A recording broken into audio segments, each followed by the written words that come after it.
मोठी दुर्दैवी घटना जी आहे ती काश्मीरमध्ये घडलेली आहे आणि या दुर्दैवी घटनेमध्ये अनेकांनी आपल्या जवळचे लोक जे आहेत ते गमावलेले आहेत। त्यामुळे आजूबाजूवर मध्ये राहणाऱ्या लोकांवरती आणि कुटुंबियांवरती एक मोठा काळ जो आहे तो काळाने घाला जो आहे तो घातलेला आहे। कारण अनेकांनी आपले जवळचे मित्र असतील, मैत्रीण असेल, आई वडील गमावलेले आहेत। त्यामुळे ही अत्यंत मोठी घटना जी आहे ती आपण सध्या डोंबिवलीमध्ये उपस्थित आहोत आणि डोंबिवली ते हेमंत जोशी यांचा मृत्यू कालच्या दुर्दैवी घटनेमध्ये झालेला आहे आणि त्यांचे जे बाजूला राहतात ती काकी आपल्या सोबत आहेत, तर त्यांच्याशी आपण बातचीत करणार आहोत। खरं तर जात असताना त्यांनी संपर्क साधलेला होता, तेव्हा नक्की काय सिच्युएशन होती आणि काय आता त्यांची भावना आहे आपण जाणून घेऊयात। काल जी घटना घडली जेव्हा तुम्हाला या घटनेबद्दल माहिती मिळाली नक्की तेव्हा तुमची काय प्रतिक्रिया?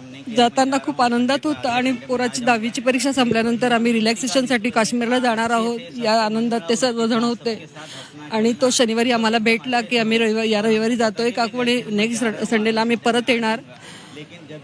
खूप चांगल्या आठवणी घेऊन येणार होता तो, पण आता तो दुःखदायक आठवणी घेऊन येणार आहे याचं खूप आम्हाला दुःख होत आहे।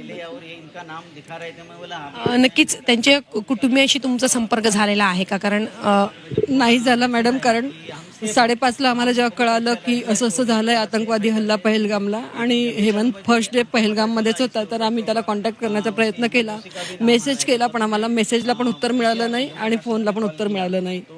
नक्की त्यांचे कोणी रिलेटिव्ह असतील त्यांच्याशी तुम्ही संपर्क साधला आहे का? कारण इतर जे डोंबिवलीतील तीन जणांचा मृत्यू झालेला आहे, तर इतर त्यांचे नातेवाईकच होते, तर त्यांच्याशी त्यांच्या कुटुंबियांशी तुमचा काही संपर्क झाला आहे?